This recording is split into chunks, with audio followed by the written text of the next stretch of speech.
Hello everyone, this is Ayushi and I am back with Psychology Lecture Series for Class 12. हम chapter 6 attitude and social cognition के बारे में पढ़ रहे हैं। इसके पार्ट 4 में हम चार मेजर टॉपिक्स के बारे में डिस्कस कर रहेंगे, जिसमें फर्स्ट है सोशल कॉग्निशन, यानी कि समाज के बारे में हमारी क्या विचारधाराएं होती हैं। स्कीमास एंड स्टीरियोटाइप्स में हम पढ़ेंगे कि हमारे दिमाग के वो जो यूनिट्स होते हैं जो हमारे समाज से रिलेटेड विचारधाराओं को प्रभावित करते हैं। इम्प्रेशन फॉर्मेशन में हम जानेंगे कि हम लोगों के व्यवहारों को क्या मतलब समझते हैं, उनके बारे में क्या सोचते हैं। और फोर्थ है एट्रीब्यूशन, यानी कि हम लोगों के व्यवहारों को क्या कारण देते हैं। तो सबसे पहले बात कर लेते हैं सोशल कॉग्निशन की। सोशल कॉग्निशन जानने से पहले हमें ये जानना जरूरी है कि कॉग्निशन क्या होता है। So cognition की definition कहती है कि it refers to all those mental processes that deal with obtaining and processing of information. यानी कि ये हर उन दिमागी प्रतिक्रियाओं को कहते हैं जो कि जानकारी हासिल करने में और उसको इस्तेमाल करने में काम आते हैं।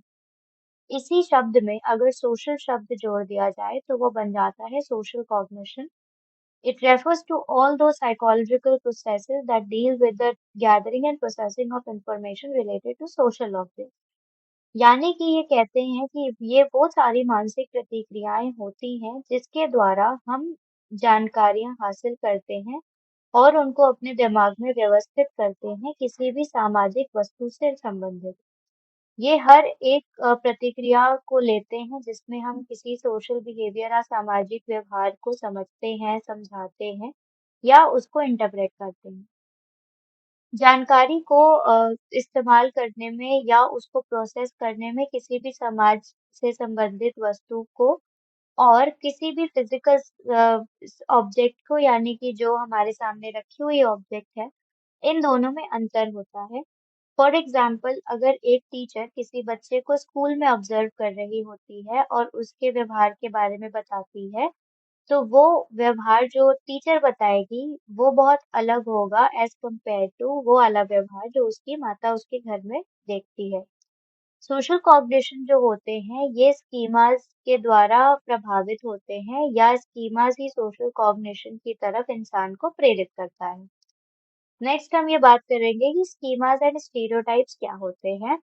स्कीमा की डेफिनेशन होती है it is a mental structure, यानी कि ये एक दिमागी स्ट्रक्चर होता है जो एक फ्रेमवर्क या एक ढांचा देता है अपने किसी जानकारी को हासिल करने का किसी सामाजिक वस्तु से संबंधित। ये बेसिक यूनिट्स होते हैं जो हमारे मेमोरी में या याददाश्त में बसे होते हैं जिनके द्वारा हम किसी भी वस्तु के बारे में, सामाजिक वस्तु के बारे में जानकारी हासिल करते हैं, उसको अपने दिमाग में व्यवस्थित करते हैं। इन्हीं बेसिक यूनिट्स को हम कहते हैं सोशल स्कीमास। ज्यादातर जो स्कीमास होते हैं वो कैटेगरी के रूप में हमारे दिमाग में बसे होते हैं, इसको हम प्रोटोटाइप्स कहते हैं। प्रोटोटाइप्स वो चीज होते हैं जिनके द्वारा हमें पूरी एक वस्तु के बारे में जानकारी हासिल होती है। फॉर एग्जाम्पल, एक स्क्वायर है, उसका प्रोटोटाइप होगा एक, मतलब कि उसके सारे साइड्स या उसकी सारी जो लाइंस होती हैं वो इक्वल होती हैं। तो ये जो स्क्वायर का फीचर है ये उसकी क्वालिटी बता रहा है जिसके द्वारा हमें पता चलता है कि ये जो शेप है ये स्क्वायर है, यानी कि उसके साइड्स इक्वल होना उसका प्रोटोटाइप हो जाएगा जिससे हमें स्क्वायर के बारे में पता चलता है। कैटेगरी बेस्ड स्कीमास जो होते हैं, यानी कि किसी बहुत सारी चीजों को लेकर जब कोई कैटेगरी बनाते हैं और उससे संबंधित कोई विचार हमारे दिमाग में होते हैं, तो उसे हम कहते हैं स्टीरियोटाइप। ये बहुत ओवर जनरलाइज्ड होते हैं, यानी कि ये हमारे दिमाग में बसे होते हैं। ये डायरेक्टली हम अपने डायरेक्ट एक्सपीरियंस से इन्हें नहीं देखते हैं, ये किसी और के द्वारा हमें समझ में आते हैं। जो भी हम स्टीरियोटाइप अपने दिमाग में बनाते हैं किसी भी समूह के बारे में, जो दिमाग में हम चीजें बसाते हैं, वो हमारे खुद के विचारधारा पे नहीं बसी होती हैं या हम उन इंसान से डायरेक्ट नहीं बातचीत कर रहे होते हैं, लेकिन वो कुछ ऐसे विचार होते हैं जो पहले से कहे जाते हैं किसी एक समूह के बारे में। उन्हीं विचारों के द्वारा हम खुद के मन में उनका नजरिया बनाते हैं, इसीलिए इनको हम स्टीरियोटाइप कहते हैं। स्टीरियोटाइप नेगेटिव भी हो सकता है, पॉजिटिव भी हो सकता है। फॉर एग्जाम्पल, अगर किसी ने कहा है कि जो क्रिश्चियंस का समूह होता है, वो लोग बहुत ज़्यादा वेस्टर्न कपड़े पहनते हैं। तो अगर हमें वेस्टर्न कपड़े पसंद होंगे तो वो हमारा पॉजिटिव स्टीरियोटाइप बन जाएगा। हम कभी हर एक क्रिश्चियन से मिले नहीं होते हैं या डायरेक्टली कभी उनसे वार्ता नहीं होती है, लेकिन वो जो कहावत कही जाती है उसी के द्वारा हम अपना नजरिया उनके प्रति बना लेते हैं, इसीलिए इसको हम स्टीरियोटाइप कहते हैं। लेकिन अगर हमें वेस्टर्न कपड़े नहीं पसंद होंगे तो हम हर क्रिश्चियन के लिए अपने दिमाग में नेगेटिव स्टीरियोटाइप बना लेंगे, जिसकी वजह से हमारा व्यवहार उनके प्रति बदल जाएगा और हम हर एक क्रिश्चियन को उसी नजरिए से देखेंगे। नेक्स्ट हम बात करेंगे इम्प्रेशन फॉर्मेशन और एट्रीब्यूशन की। इम्प्रेशन फॉर्मेशन में दो बहुत अहम लोग होते हैं। पहला होता है परसीवर, जो अपने दिमाग में किसी और इंसान के बारे में इम्प्रेशन या विचारधाराएं बना रहा होता है। जो परसीवर होता है वो उस इंसान के बारे में जानकारियां हासिल करता है। इन जानकारियों के थ्रू वो उसके क्वालिटीज के बारे में समझता है। ये जानकारी को वो एक स्थान पर इकट्ठा करता है, जिसके इन सबको जोड़कर वो किसी इंसान के व्यवहार के बारे में कोई नजरिया बनाता है। दूसरा होता है टारगेट। ये वो इंसान होता है जिसके प्रति या जिसके लिए हमारे दिमाग में इम्प्रेशन बन रहा है। तो जो टारगेट होता है उससे संबंधित जानकारियां परसीवर लेता है, उसको इकट्ठा करता है और उस सबको मिलाकर वो टारगेट के प्रति, उसके व्यवहार के प्रति उसकी विचारधाराएं बनाता है। परसीवर विचारधाराओं को बनाने के बाद टारगेट के व्यवहार को कॉजेस भी देता है कि वो ऐसा व्यवहार क्यों कर रहा है। इसको हम कहते हैं एट्रीब्यूशन। फिर हम ये जान लेते हैं कि इम्प्रेशन फॉर्मेशन और एट्रीब्यूशन को प्रभावित करने वाली क्या चीजें होती हैं। जिस तरह की जानकारी परसीवर को मिलती है टारगेट के बारे में, वो इम्प्रेशन फॉर्मेशन और एट्रीब्यूशन को प्रभावित करता है। दूसरा है सोशल स्कीमस, यानी कि परसीवर के दिमाग में जिस प्रकार के आइडियाज बैठे होंगे वो भी प्रभावित करेगा। थर्ड है कि परसीवर की क्या पर्सनैलिटी है, उसका क्या व्यक्तित्व है, उसी हिसाब से वो अपने इम्प्रेशन बनाएगा। चौथा है सिचुएशनल फैक्टर्स, यानी कि जिस प्रकार की परिस्थिति है उस प्रकार से वो उसके बारे में नजरिया या इम्प्रेशन बनाएगा। नेक्स्ट हम इम्प्रेशन फॉर्मेशन को डिटेल में जानेंगे। इम्प्रेशन फॉर्मेशन के प्रोसेस में 3 स्टेप्स होते हैं। पहला होता है सिलेक्शन, इसमें हम टारगेट के बारे में जानकारियां हासिल करते हैं। दूसरा होता है ऑर्गेनाइजेशन, इन जानकारियों को हम एक व्यवस्थित रूप में अपने दिमाग में सोचते हैं। और तीसरा होता है इन्फेरेंस, यानी कि उन जानकारियों के द्वारा हम किसी टारगेट के बारे में अपने विचार बनाते हैं। इम्प्रेशन फॉर्मेशन की कुछ स्पेशल क्वालिटीज होती हैं जो हर किसी में नहीं होती है।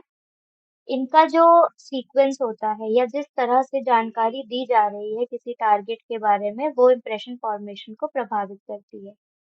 ज्यादातर जानकारी पहले से आखिरी में दी जाती है, यानी कि फर्स्ट टू लास्ट। और जब इंसान को पहली जानकारी के द्वारा वो अपना पूरा इम्प्रेशन बनाता है किसी इंसान के लिए, तो उसको हम कहते हैं प्राइमेसी इफेक्ट। यानी कि 1 से 10 तक जानकारी दी है, वो 2 से 10 तक की जानकारी को नजरअंदाज करके पहली जानकारी पर ही अपना पूरा इम्प्रेशन बना लेता है, तो उसे हम कहते हैं प्रिमेसी इफेक्ट। और अगर परसीवर को ये बोला जाए कि आपको सारी जानकारियों को अपने दिमाग में रखना है, तो वो ज्यादातर ये करता है कि जो जानकारी उसको सबसे आखिर में दी गई हो, यानी 1 to 10 में जो 10th जानकारी दी गई हो, वो उसके ऊपर बेस्ड अपना पूरा इम्प्रेशन बनाता है। इसको हम कहते हैं रिसेंसी इफेक्ट। इंसानों की फितरत होती है कि वो कभी-कभी टारगेट की कुछ पॉजिटिव क्वालिटीज को ही देखकर उसको ये समझ लेता है कि उसका पूरा व्यक्तित्व ही पॉजिटिव है। इसको हम कहते हैं हैलो इफेक्ट। फॉर एग्जाम्पल, हमें बोला गया है कि कोई इंसान बहुत पेशेंट है और काम अच्छा करता है, तो हम ये समझ लेंगे कि वो इंसान हर परिस्थिति में हार्ड वर्किंग होगा। नेक्स्ट हम ये जानेंगे कि एट्रीब्यूशन क्या होता है, यानी कि हम जब किसी के व्यवहार को कारण देते हैं या किस कारण से वो इंसान ऐसा व्यवहार कर रहा है, तो उसको हम एट्रीब्यूशन ऑफ कॉज़ैलिटी कहते हैं। इम्प्रेशन फॉर्मेशन के बाद, यानी जब हम किसी इंसान के बारे में अपना नजरिया बना लेते हैं, तो उसके बाद हम उसके व्यवहार को कारण देते हैं कि वो ऐसा व्यवहार क्यों कर रहा है। जब हम किसी भी इंसान के व्यवहार को कारण देते हैं, तो हम या तो उसको 2 तरीके से दे सकते हैं, या तो इंटरनल, यानी कि जो भी उस इंसान का व्यवहार है, वो उसके खुद की वजह से हुआ है, जो उसके भीतर चीज़ें हैं, उसकी वजह से वो ऐसा व्यवहार कर रहा है। दूसरा होता है एक्सटर्नल, यानी कि वो इंसान उसके जो व्यवहार हैं, हम बोलते हैं कि ये बाहरी कारणों की वजह से ऐसा व्यवहार कर रहा है। जब हम किसी के सक्सेस या किसी की फेलियर के ऊपर एट्रिब्यूशन करते हैं, यानी कि हम किसी के क्षमता के अनुसार उसकी सक्सेस, यानी कि उस जब वो कोई बहुत अच्छा काम करता है या उस काम की वजह से वो फेल हो जाता है, तो हम उसको इंटरनल और एक्सटर्नल एट्रिब्यूट भी करते हैं। उसी के साथ-साथ हम उसको स्टेबल और अनस्टेबल फैक्टर्स के ऊपर भी क्लासिफाई करते हैं। ये क्लासिफिकेशन बर्नर्ड वीनर नाम के साइकोलॉजिस्ट ने दिया था। ये कहते हैं कि जो स्टेबल फैक्टर्स होते हैं, वो कारण होते हैं जो कभी बदलते नहीं हैं, और अनस्टेबल फैक्टर्स वो होते हैं जो बदलते रहते हैं। ये डायग्राम बर्नर्ड वीनर ने दिया था, जिसमें ये 4 तरह के बता रहे हैं। जब हम बोलेंगे कि किसी इंसान का इस व्यवहार का कारण इंटरनल और स्टेबल है, तो हम कहेंगे कि वो एबिलिटी है उसकी, यानी कि उसके अंदर टैलेंट है। जब हम उसको बाहरी कॉज देंगे और स्टेबल, तो वो कहेंगे कि हम किसी टास्क का डिफिकल्टी है। अगर वो इंटरनल है और अनस्टेबल है, यानी बदलता रहता है, तो एफर्ट है, क्योंकि एफर्ट जो है हमारा, वो परिस्थिति के हिसाब से बदलता रहता है, लेकिन हमारी क्षमता वो नहीं बदलती है। एक्सटर्नल अनस्टेबल ट्रेट जब हम देंगे, तो वो होगा लक, यानी कि उसकी किस्मत, जो बदलती रह सकती है, इसीलिए अनस्टेबल है। और एक्सटर्नल है क्योंकि लक किसी इंसान के अंदर का फैक्टर नहीं होता है। ये भी बोला जाता है कि जब हम किसी के व्यवहारों को कारण देते हैं, तो इंसान की ये टेंडेंसी होती है कि वो जो ज़्यादा वेटेज होता है, वो इंटरनल फैक्टर्स को देता है कि ये इंसान व्यवहार इसलिए कर रहा है क्योंकि वो अंदरूनी इस तरह से उसके विचारधाराएँ हैं। इसको हम कहते हैं डिस्पोज़िशनल फैक्टर्स। और ये जो होता है, ये कल्चर के ऊपर भी डिपेंड करता है। अलग-अलग कल्चर में अलग-अलग तरह के एट्रिब्यूशन किए जाते हैं। फॉर एग्ज़ाम्पल रिसर्च ये बताता है कि जो भारतीय लोग होते हैं, वो ज़्यादातर लोगों के व्यवहारों को एक्सटर्नल कारण देते हैं, ना कि इंटरनल, और अमेरिकन जो होते हैं, वो इंटरनल कारण देते हैं। ये होता है और ये भी कहा जाता है कि जब हम किसी के सक्सेस के लिए अट्रिब्यूट कर रहे हैं उनके व्यवहारों को, और किसी के फेलियर के लिए कर रहे हैं, तो उसमें अंतर होता है। जनरली जो लोग होते हैं, अगर वो किसी के सक्सेस के बारे में बात कर रहे हैं, तो वो उनके इंटरनल फैक्टर्स को ज़्यादा वेटेज देंगे, जैसे कि उनकी क्षमता और उनका हार्ड वर्क। और जब वो फेलियर के बारे में बात करेंगे, तो वो बाहरी फैक्टर्स को ज़्यादा महत्व देंगे, जैसे कि किस्मत या काम का डिफ़िकल्ट होना। इस चीज़ में भी अंतर होता है जब इंसान खुद के बारे में बात कर रहा होता है और दूसरों के बारे में बात कर रहा होता है।